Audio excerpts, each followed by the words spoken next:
So it's me again, Madel. So another video and another product review na naman. Yes! So ang product ko ngayon, tingnan na yung ano to siya guys, buy one take two. Diba? Diba lagi natin na is buy one take one. So ito naman is buy one take two. Amazing! So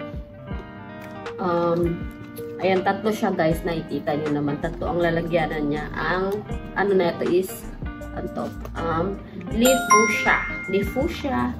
So ito is Star Glitter Quicksand setting spray siya guys. So alam ko ngayon lang ako gagamit na ito guys. So meron ako dito ko siya binili sa TikTok. So dumating siya kanina.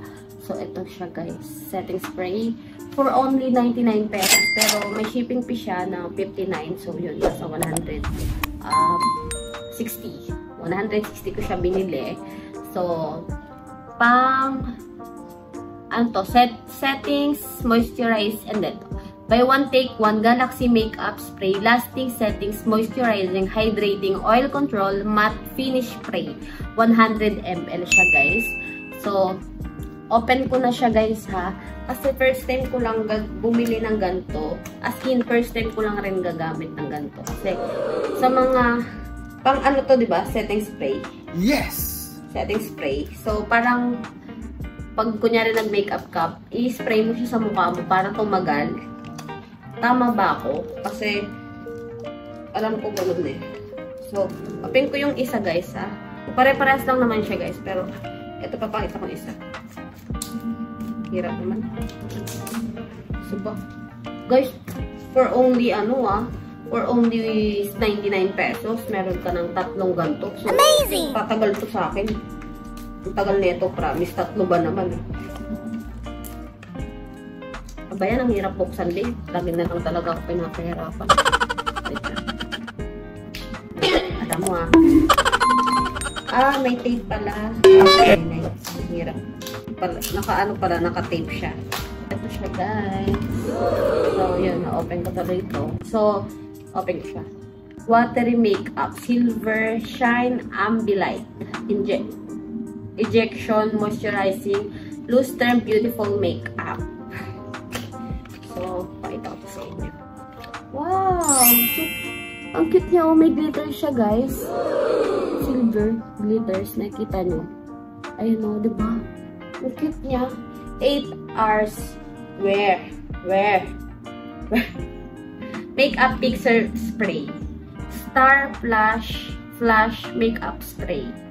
So, kakatas ko lang mag-product review guys ng Fit Me na foundation and liquid foundation. Then powder. So, naglagay na ako sa mukha ko kaya maputi-puti ang mukha ko. Kanina kasi nung bago akong product review ng mga Fit Me na foundation is dugyot. Halatang wala akong kaayos-ayos. So, lip tint lang. So, tatlo yung ganito ko. Ayan siya guys. So, buy one take two. So, nakalagay dito is bright shining, cracking before use, like star falling down. Transparent, watery, shiny, quicksand. Sinishake daw siya. Sinishake. Palagay dito kasi shake. Shake, ang step daw niya is 3 step to create a natural long-lasting makeup. 1 shake, 2 spray, 3 air dry. So, magpaypay na lang ako kapag step 3. So, pwede naman na siguro. Ayun, pwede na. So, ayun nakalagay dito guys. So, ayun yung mga step niya. What? Tapos, nakalagay dito sa step 1, shake before use. Shake ko muna. Then, number 2, spray daw ng 25 cm to 30 cm away from the face. Spray evenly on the whole face. So, spray. So, hindi ko alam kung gaano kalayo yung 25 to 30 cm. So, spray ko na lang siya ng ganito. Tama na ba yung ganon? Ay, wait lang. Parang dito lang napunta. Damihan ko na. Bango. Bango niya, guys. Then, nakalagay dito sa step 3, air dry. So, waiting for 30 seconds to be shaped into the film that is light and not soft. So, paypayan ko lang siya ng 30 seconds.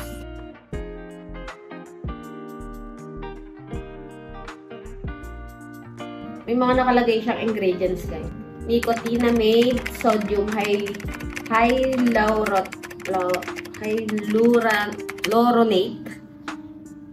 Ano ba yan? Porcelain powder. May nakalagay din ng fine spray, long wearing, lightweight, and hydration. Yun, ang dami nakalagay siya. Pero mo, 24 hours long lasting, makeup spray, 100 ml. May last pa, ayan o. Ayan o, tingnan mo guys. May nakalagay dito na makeup for 15 seconds. Tapos, tingnan mo, hindi siya parang pang long lasting nga ito. Tapos, meron din dito na parang lipstick din. Nag-spray siya. Tapos, after, hindi pa rin na parang kunyari nag-makeup ka guys, hindi siya basta-basta matatanggal kasi na pang long lasting tong makeup spray. So, ang rate ko dito guys is 10/10 kasi maganda nga yun na meron kang makeup spray para pang matagalan yung makeup mo. Kasi syempre pag gumagala ka, diba, kailangan mo talaga ng pang matagalang makeup dahil kapag lalo na't maaraw, Diyos ko, nanunuyot ang mukha mo, mukha ka ng ang tawag doon. Basta, pangit ka na dahil nga wala na yung makeup mo. So, hindi naman ako mahilig mag-makeup guys ha. Ang masasanay, pag nasanay ka sa makeup guys, pangit ka rin. So, mas okay na hindi rin nasasanay yung mukha mo sa makeup. So, siguro kapag lang, mas maganda is parang kapag aalis ka lang talaga. Pero wag naman yung pak na parang kasali ka sa beauty queen na makeup, diba? Yung mas okay na yung simple lang na makeup. Para, mas maganda kasi simple lang talaga eh. So, ayun lang guys, ang rate ko dito is 10/10. So, ayun lang guys. Thank you for watching.